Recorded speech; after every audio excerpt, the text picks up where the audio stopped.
मैं आपसे कुछ बात करना चाहता हूँ। मैं वो नहीं हूँ जो आप समझ रहे हैं। तो फिर आप ये बता दीजिए कि आप क्या हैं? सुनिए मिस्टर, मेरी जाती जिंदगी में दखल देने का आपको कोई अधिकार नहीं है। बिल्कुल सही कहा आपने। अधिकार जताने के लिए नजदीकी चाहिए, और हमारे बीच तो अभी तक फासला है। तो ये फासला बना रहने दीजिए। अजी, फासला मिटाने के लिए तो लोग समाज की दीवारें तोड़ देते हैं। हमारे दरमियान तो सिर्फ 2 हाथ की दूरी है। बड़े बेशर्म हैं आप। एक बार फिर से कहिए, लेकिन मुस्कुराकर। मुस्कुराने में ना तो कोई तकलीफ होती है और ना ही खर्चा। ये तो ऊपर वाले की देन है। दिल खोल कर लुटाइए। अरे, आप मुस्कुराई नहीं अभी तक? लगता है मेरे कहने में कुछ कमी रह गई है। आप मुस्कुराएंगी तो आपका चेहरा गुलाब की तरह खिल उठेगा।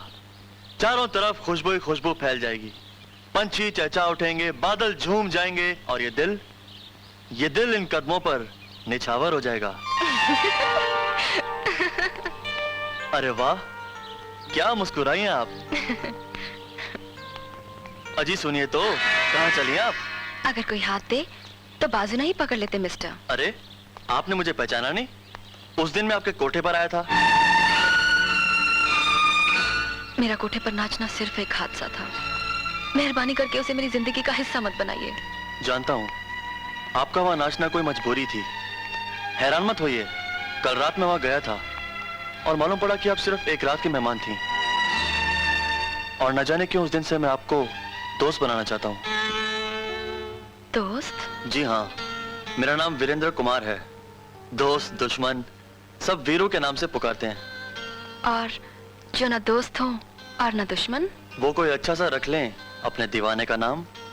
देखिए मिस्टर वीरेंद्र कुमार, दे के तो रहा हूँ, और अब आपने आज्ञा दे ही दी है तो इत्मीनान से देखूंगा। मगर देखूं किस नाम से?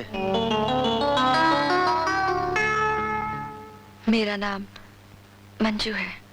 सर, सारे सबूत देखने के बाद मैं ये बात दावे से कह सकता हूँ कि कातिल वही लड़की है। अरे राज, कमरे के बाहर से चाकू घुमाकर मैं नहीं मार सकता। लड़की का तो सवाल ही पैदा नहीं होता। अरे हाँ, छुरे की जगह अगर तीरे नजर चंदन के दिल में अटक गया होता तो मैं आपकी बात मान लेता।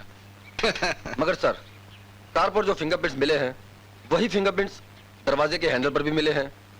तो क्या इससे ये साबित नहीं होता कि कत्ल के वक्त वो लड़की चंदन विला में मौजूद थी?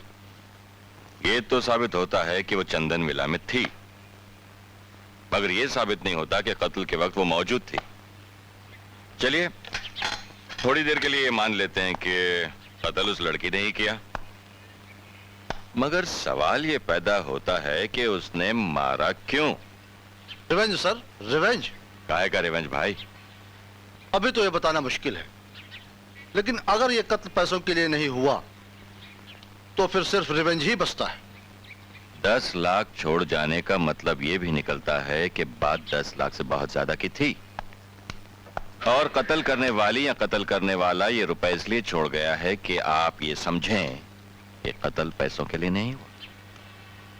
मगर सवाल ये पैदा होता है कि चंदन सेठ रात के 1 बजे 10 लाख रुपए लेकर किसका इंतजार कर रहे थे? इंतजार सर? जी हाँ, उस आदमी ने चंदन के सामने बैठकर उसके साथ शराब पी, और इस होशियारी से कि अपनी उंगलियों के निशान तक ग्लास पर आने नहीं दी। वो आदमी चंदन के बहुत करीब होगा। सर, चंदन को श्रद्धांजलि देने वाले लोगों में एक ऐसी औरत भी थी जो चंदन की लाश के पास जाकर इस तरह रोई जैसे कि उनकी बहुत करीब रही हो। पता क्या कौन थी वो?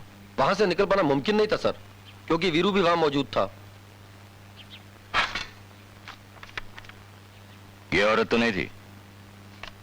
यस सर, यही थी वो औरत। मे आई कम इन? आइए वकील साहब, कम इन। आपने चंद्र कुंवर की वसीयत मांगी थी ना? जी। तो वो मैं ले आया।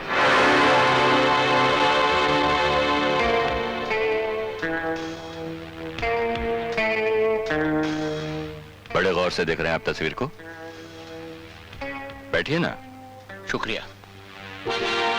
क्या आप इन्हें पहचानते हैं? पहचानने की भी खूब कही एसपी साहब। मैं तो ये सोच रहा था कि शरीफ घराने की औरत और एक खूबसूरत बच्ची की तस्वीर पुलिस स्टेशन में कैसे पहुंची? आप भी तो एक शरीफ और इज्जतदार वकील है ना साहब। चंदन मेरा क्लाइंट ही नहीं था एसपी साहब, बल्कि मेरा दोस्त भी था। मैं जानता हूं आप उनके बहुत करीब थे, मगर इत्तेफाक देखिए, उनका कत्ल भी उनके किसी करीबी दोस्त ने ही किया, और हमारे पास कोई सबूत नहीं। खैर, ये तो आप लोगों का काम है। मैं तो चंद्र कुमार के कातिल की तलाश में पुलिस की मदद करना अपना फर्ज समझता हूं। Good bye. गुड बाय वकील साहब।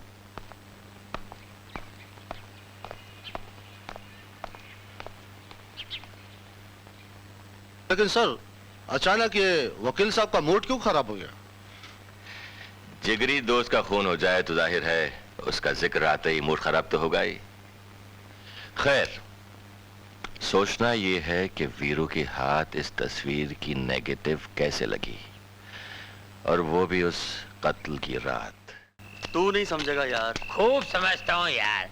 जब तो लौंडे को कोठे पर देखा है ना, अपने यार से मुंह फेर लिया है तूने। अरे इतनी कंजूसी अच्छी नहीं होती यार। एक आध पौवा और पिलाने में तुझे क्या तकलीफ थी? याद रखना, जिस दिन तू मरेगा ना, तेरी अर्थी को कंधा देने वो लौंडिया नहीं आएगी, ये बेदिल होगा जिसके लिए एक बोतल और पीनी पड़े। क्या पागलों जैसी बातें कर रहा है यार? तू नहीं जानता चंदन के कत्ल ने मेरे दिल पर कितना गहरा असर किया है। बहुत दुखी इंसान था बेचारा, तड़प रहा था अपनी बेटी के लिए, लेकिन उसी की बेटी ने उसका कत्ल कर दिया।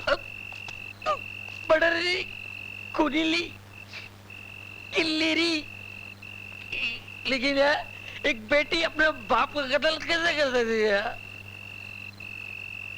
शायद उसकी माँ ने उसे उकसाया हो। कुछ भी हो, तुम्हें पुलिस डिपार्टमेंट के पेट पे लात मारने की क्या जरूरत है? ये उनका काम है, उन्हें करने दो। बेदिल, बोलो। चंदन सेठ ने भरोसा किया था मुझ पर। वो अपनी जिंदगी का राजदार बनाना चाहते थे मुझे। खैर छोड़े सब बेकार की बातें। ये ले कुछ पैसे, खाना खाकर सो जाना।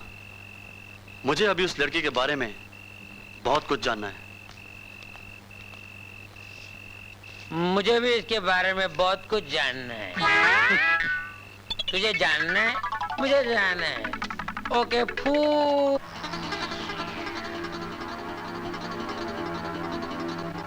पापा, पापा, अरे अरे ये क्या कर रही हैं आप? पापा हम आपकी गोदी में बैठ के नाश्ता करेंगे। अरे भाई, हमारे कपड़े खराब हो जाएंगे, हमें काम पर जाना। आप तो कहते हैं दुनिया में हमसे अच्छी कोई चीज ही नहीं है। अरे हमारी बिटिया से तो बातों में कोई जीत ही नहीं सकता। पापा, हमें अपनी बाहों में ले लो। आप कहाँ चले गए पापा? ये अंधेरा क्यों हो गया? मुझे थाम लो पापा।